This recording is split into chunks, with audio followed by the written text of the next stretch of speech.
We now move to our next presenter, Professor Barbara Messamore, and let me just see if I can pull up my notes here. You'll see that Professor Messamore is coming to us on the web. She's based at the University of Fraser Valley, so we're getting her from British Columbia. She's a professor of history and department chair at the University of Fraser Valley in BC. She researches and writes on Canadian political and constitutional history, particularly the role of the Crown in Canada. She's the author of Canada's Governors General, 1847 to 1878. Although she's based at the University of Fraser Valley, that is published by the U of T Press, I'm pleased to say. The Times of Transformation, Canada's 1921 election, forthcoming UBC Press. And she's the co-author of Narrating a Nation, which is being published by McGraw-Hill Ryerson in 2011, and Conflict and Compromise, U of T Press, 2017.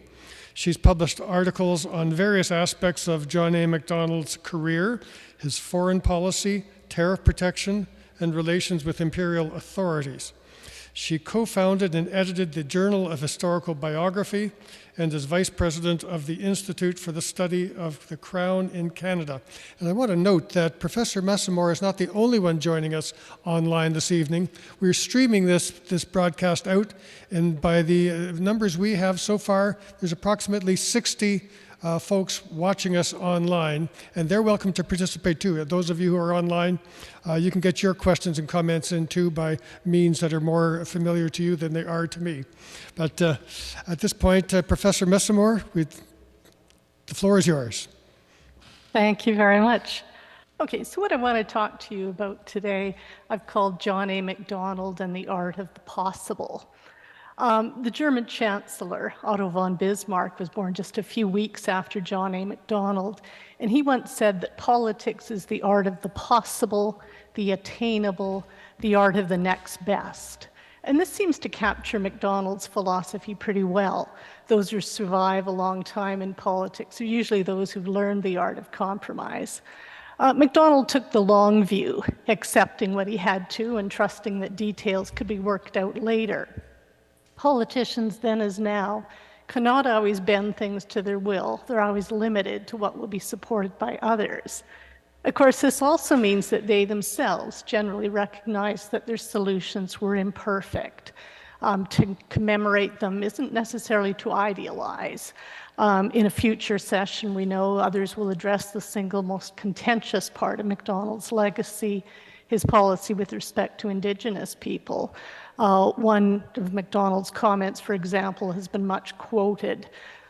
Canada's Indian agents, he said, were, quote, doing all they can by refusing food until the Indians are on the verge of starvation to reduce the expense, unquote.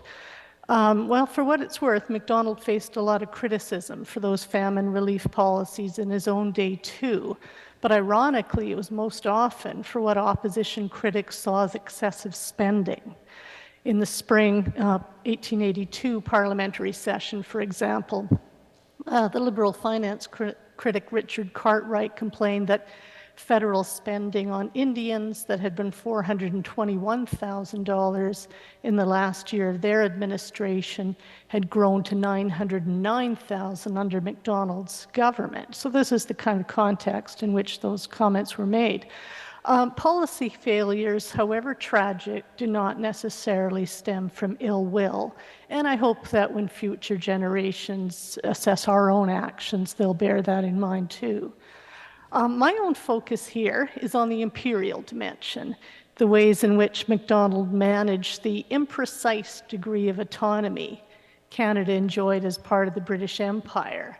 Even while valuing the imperial connection, he found ways to stretch the bounds of Canada's semi-colonial status, while also taking advantage of it when it offered benefits. Macdonald's attitude toward Confederation is, I think, revealing of his pragmatism, his patience, and his spirit of compromise. It's indisputable that Macdonald played a leading role in drafting the terms and securing agreement. But it's also true that he was far from the originator of the Confederation scheme. Ideas for some sort of federation had been circulating for decades, a plan that Alexander Galt drew up, presented to the province of Canada's legislature, and shared with Britain's colonial office in 1858, closely resembled that ultimately adopted. In fact, Galt accepted the post of Inspector General or Minister of Finance in Macdonald's and George Etienne Cartier's ministry that year on the condition that they adopt his plan for federation. Macdonald's own preference was for a union of the colonies rather than a federation. The British North America Act wasn't the centralized union he would have liked, but he conceded privately that it was the only practicable plan and consoled himself with the idea that the provincial levels of government would organically wither away. Over time, he said, you would see both local parliaments and governments absorbed into the general power. This is as plain to me as if I saw it accomplished.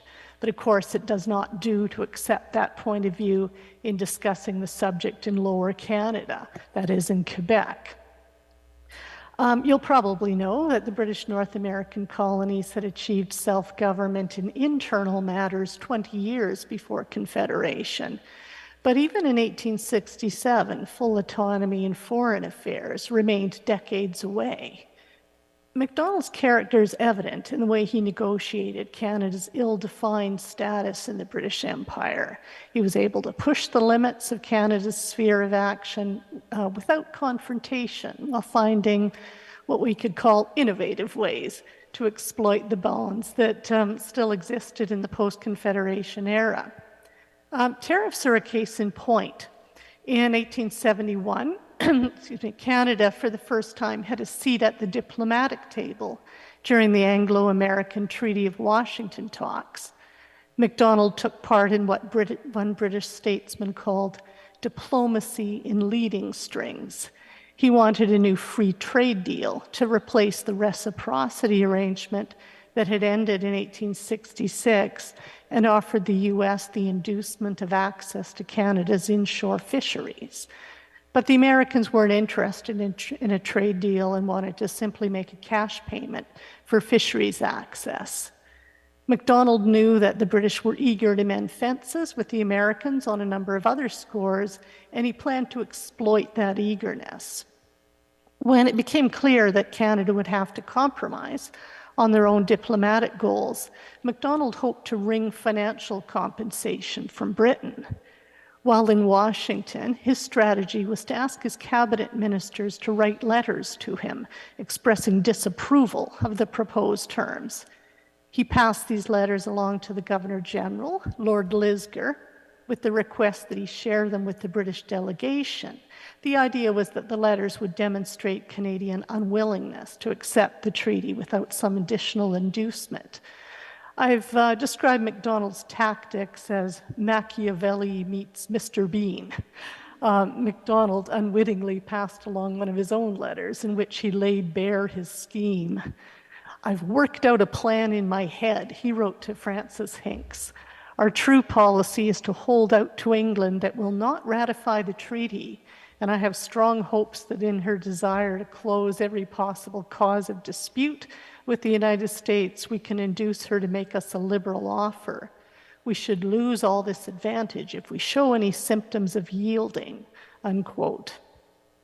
Lisgar wondered that he should have been asked to share this letter, but he passed it along as instructed. The British were indignant, privately calling Macdonald a knave and a huckster. Ironically, future historians would condemn Lisgar for underhanded behavior in sharing Macdonald's letters. And Macdonald did, in fact, win some concessions from Britain. Lisgar convinced Britain's cabinet that opposition to the treaty was real, a political risk to Macdonald, and arranged an imperial loan guarantee of £2.5 million for railway and canal construction. Significantly, British authorities, wary of further extortion attempts, held off on a firm commitment on this loan guarantee until the bill ratifying the Treaty of Washington passed Canada's Parliament. Today, we associate Macdonald's conservatives with a policy of protectionism, the high tariffs of the national policy. But it's important to recognize that for Macdonald, this was Plan B, a policy he turned to only after he failed to win free trade at Washington. How that policy of protectionism came about in 1879 after a conservative stint in opposition offers a further illustration of Macdonald's approach. Alexander Mackenzie's Liberal government had been plagued by a climate of widespread economic depression, and heading into the 1878 election, Macdonald promised economic salvation. But he was cagey about his tariff policy, using metaphors and speaking vaguely of adjustments. Macdonald explained in Parliament that high tariffs would create a wall, like a dam, he said, which backs up the water of a stream until it overflows the country and does a great deal of mischief. But a moderate amount of water could be used for fertilizing and manufacturing. An exasperated Mackenzie asked if he wanted to dam protectionism. Macdonald playfully scolded him for swearing in the House. The Governor-General, Lord Dufferin, confided to Britain's colonial office that Macdonald's utterances on a protective tariff have been so purposely vague that I've been hardly able myself to gather his intentions. After the election, Dufferin's successor, the Marquess of Lorne, reassured the Secretary of State for the Colonies, Sir Michael Hicks Beach, that Macdonald was only planning a revenue tariff, not protectionism. Britain still retained the right to regulate protective tariffs in Canada, and Hicks Beach warned Lorne that Macdonald should be made to understand that Britain would disallow any measure that went beyond Canada's authority. Macdonald didn't opt for open defiance. Instead, he delayed, not providing his budget proposals to Lorne to telegraph to London until the very week the budget was to go before Canada's House of Commons. Lorne conveyed a string of excuses for Canada's cabinet in the meantime. There ended up being no time for consultation, and the Imperial government didn't want to risk an open clash. And despite the bluster about disallowance, Hicks Beach had already come to the conclusion that refusing consent was out of the question. As he put it, it would be useless for us to try. So without confrontation or even consultation, Macdonald stretched the boundaries of Canada's legislative powers. The Marquess of Lorne was also at the center of another episode in which Macdonald made him an unwitting instrument to further his agenda. The event was the 1879 Letellier affair. Only 33 at the time of his appointment to Canada, Lorne, who had a modest record of achievement but was the son-in-law of Queen Victoria, was no match for the wily Macdonald's decades of political experience. Lorne's early impressions of Macdonald might have been skewed by the fact that the Prime Minister had been binge drinking for days before the Governor-General's arrival and had to be rousted from his bed to greet him. Lorne might have underestimated him. There are a lot of threads to the convoluted Letellier affair, but the gist of it is that Luc Letellier de Saint-Just, a Liberal Party stalwart appointed Quebec's lieutenant governor during Alexander Mackenzie's administration, courted controversy in 1878 by dismissing Quebec's conservative administration and installing a Liberal one. Macdonald had been among those who'd called for Letellier's dismissal while in opposition, although when once more in power, he preferred to let things lie. Constitutional experts cautioned that firing Letellier would be an unwarranted federal interference in provincial affairs. Quebec conservatives, however, were pressuring Macdonald to drive Letellier from office, and he didn't want to alienate his Quebec caucus. Macdonald lamented to Lorne that French Canadians did not understand constitutional government, and it was almost impossible to make them do so. Instead of resisting them outright, he drew Lorne and the colonial office into his own intra-party machinations. For Macdonald, it was always preferably politically if the imperial government seemed to be the source of any potentially unpopular measure. He knew they believed it was unwise to fire Letellier and hoped they would say so. He didn't actually succeed in making the imperial authorities assume responsibility, but they did become tools in his tactic of delay and deflection. By early April 1879, with cabinet colleagues insisting on Letellier's dismissal, Macdonald eagerly grasped at the lifeline when Lorne asked for written reasons for dismissal. Lorne reported that Macdonald seemed oddly pleased by this and said it would take a good deal of time to prepare them. Macdonald then turned to an even better device to keep his Quebec caucus at bay, a referral of the question to the imperial government. Lorne's tone was almost triumphant as he shared this new development with Hicks Beach, his chief at home. Macdonald, he said, had consented to have the matter referred home, he wrote privately, although other correspondents suggest that this had actually been Macdonald's own idea. Lorne naively failed to recognize that the imperial government preferred not to get embroiled in internal Canadian controversies and that he'd been manipulated. Now those with an interest in the affair buried the colonial office in unwelcome correspondence and even visits. Henri Gustave Joly, the premier whom Letellier had installed in Quebec, was among them, although Hicks Beach had tried to fend him off. Macdonald's cabinet minister, Hector Langevin, traveled to London to make his case for the dismissal directly, accompanied by Conservative Party insider J.J.C. Abbott. Hicks Beach wrote a testy personal letter to Lorne. Your ministry all seem to be coming over here. I still regret that you ever referred the matter home, he scolded him. Even while cabinet ministers were in London, ostensibly to make the government's case for Letellier's dismissal, Macdonald prevailed upon Lorne to privately warn Hicks Beach not to be guided by the requests. Langevin must not know that Macdonald wanted delay, Lorne stressed.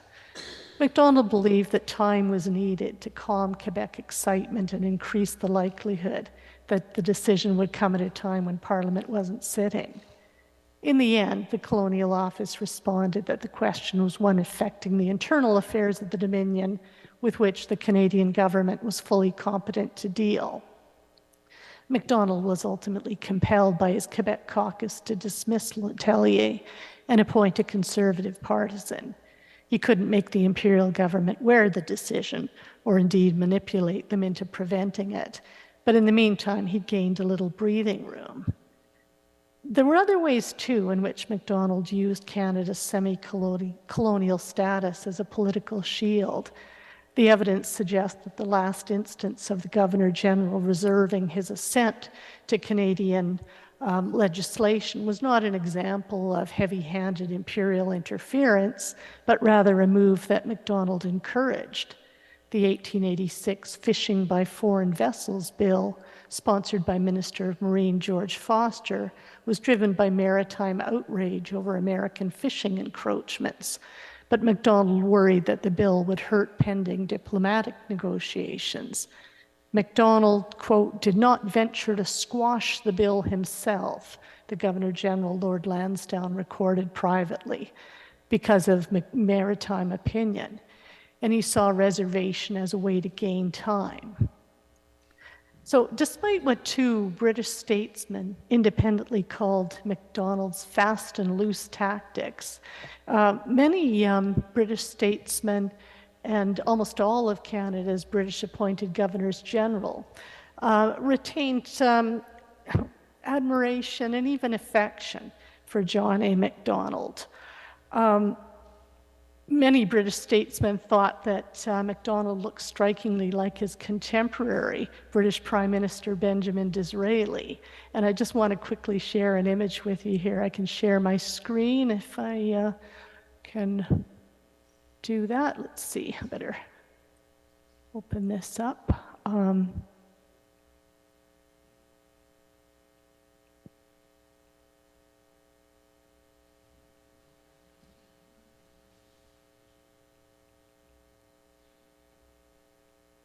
See which one am I sharing here, sorry. There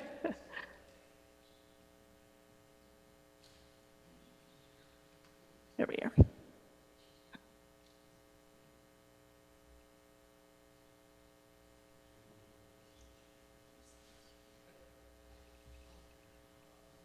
Have we got that?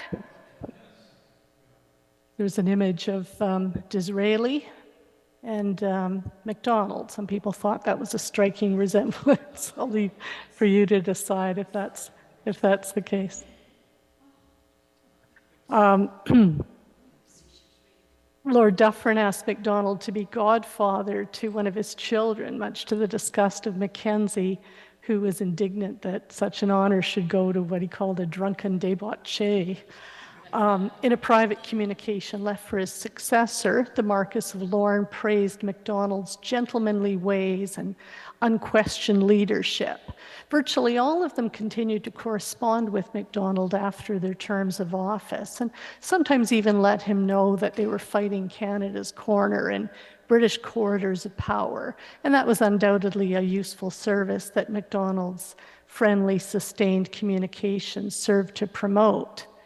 Lisgar wrote from Ireland that I've bought a Turkey carpet for my dining room at Ballyborough, on which I shall hope to in some good time see you occupy a comfortable chair. Macdonald in turn managed to intimate to each of them that they were his favorite, and even gossiped a little about their successors. He told Lord Lisgar that he found Lady Dufferin very charming, with nice, unaffected manners, and much more natural than her husband. I think I shall like her very much, but in military phrase, I would gladly exchange her for Lady Lisgar and pay the difference. To Lansdowne, Macdonald wrote, I'm afraid Lady Lansdowne and you have rather spoiled my wife and myself, and that it will be some time before we become reconciled to the newcomers. In the event, of course, he had a very warm relationship with Lord Stanley, Lansdowne's successor. Stanley even described himself as a friend who does not yield the place to any of them. The Governors General uniformly expressed a preference for him, despite the complications in which he tended to embroil them. Lord Dufferin lamented the loss of Mackenzie after the Pacific scandal had forced him from office. He confided to Lord Kimberley that he liked Mackenzie, but he thought he was a poor creature. When Macdonald was seriously ill in the spring of 1886, Lansdowne confided to the Colonial Office that his death would be a serious calamity. He's almost the only public man here who deals with public affairs in a statesmanlike spirit. Stanley, the Governor-General during Macdonald's final illness and death, privately praised the benevolent despotism with which Macdonald kept control of his cabinet. He complained that Abbott, Macdonald's successor, knows nothing of official ways outside this country, and some of his cabinet, whom Sir John repressed with an iron hand, have been allowed to run riot. So just as we do, I think, they recognized Macdonald's complexity, they recognized his imperfections, but they also recognized his virtues.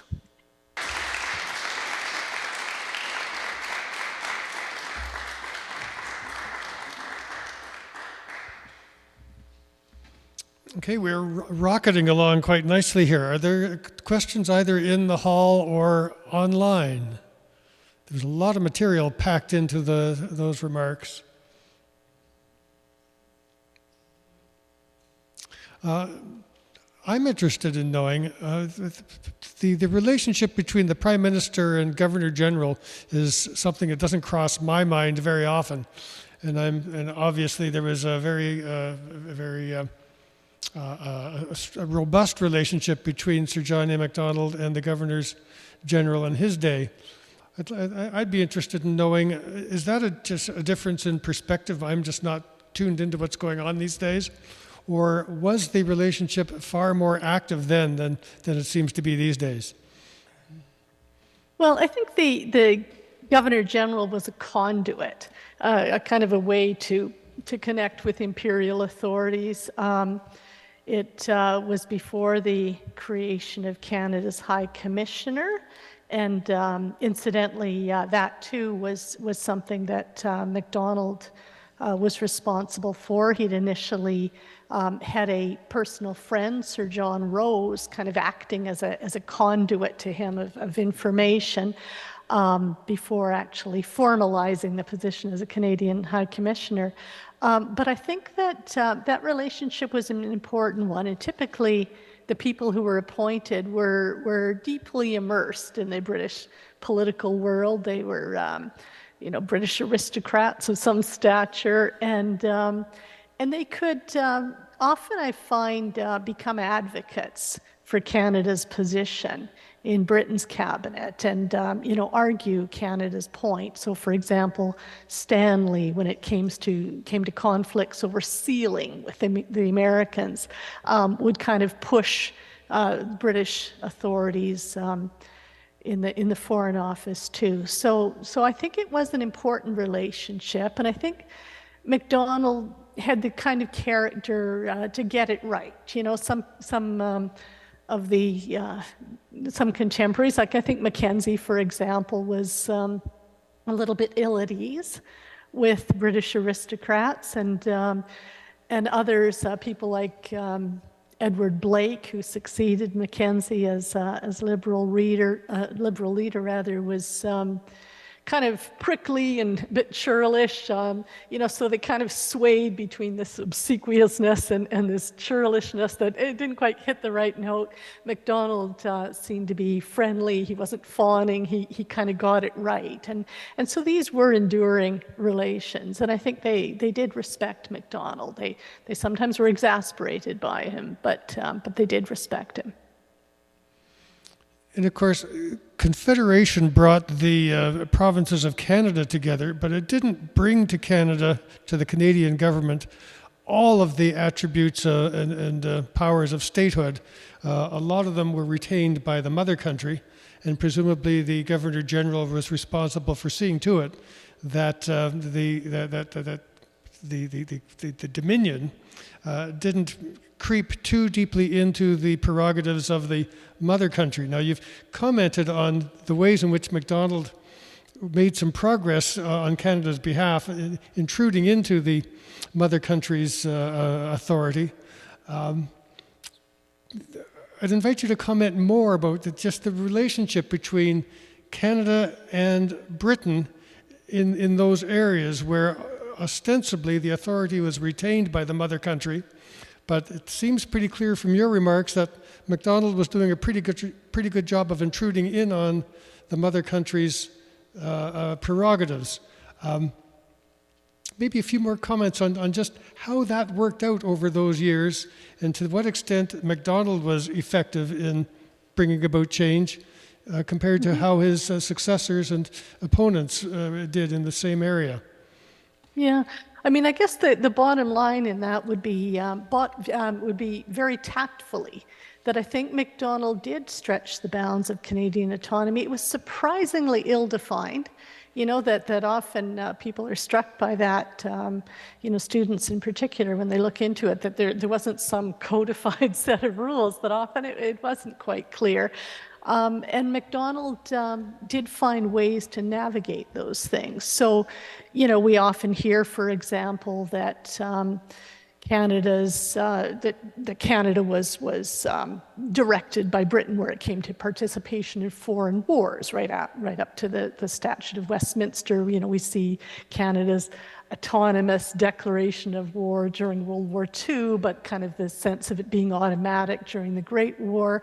And yet, Macdonald, in 1885, where it came to the mission to rescue General Gordon in Khartoum, in the Sudan, this was a famous imperial adventure, and we often hear about voyageurs sent to the Nile on this expedition.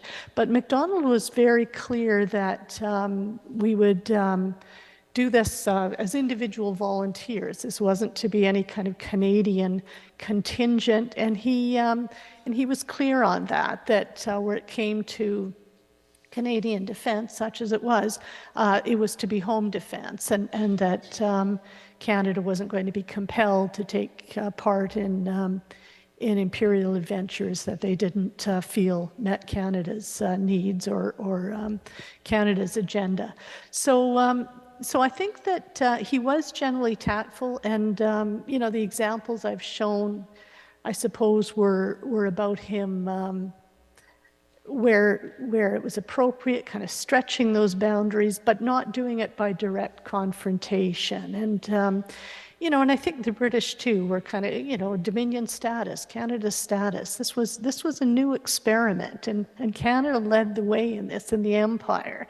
The idea that you could be self-governing and yet still a colony in some ways was something new, and we saw that in Canada. When I say Canada led the way, I suppose I should correct that in the pre-Confederation era, where it came to internal self-government, Nova Scotia, then a separate colony, led the way. But they were making it up as they went along. The rules were not codified. Thank you very much. No, don't go away, because at the end we may have an opportunity to hear from you again. We look forward to that. But thank you very much for your comments here today. Thank you.